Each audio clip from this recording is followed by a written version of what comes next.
আসসালামু আলাইকুম।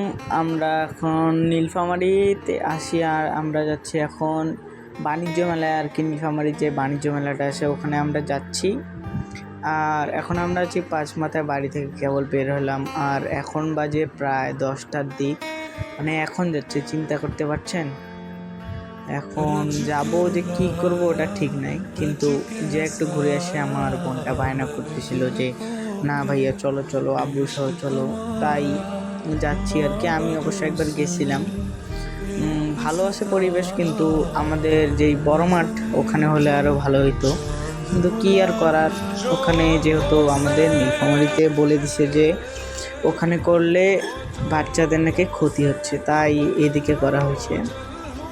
আর ওমা বেডি মানুষ দেখলাম না, হায় হায়, ও বেড আয়, এই গাড়িতে বেডি মানুষ।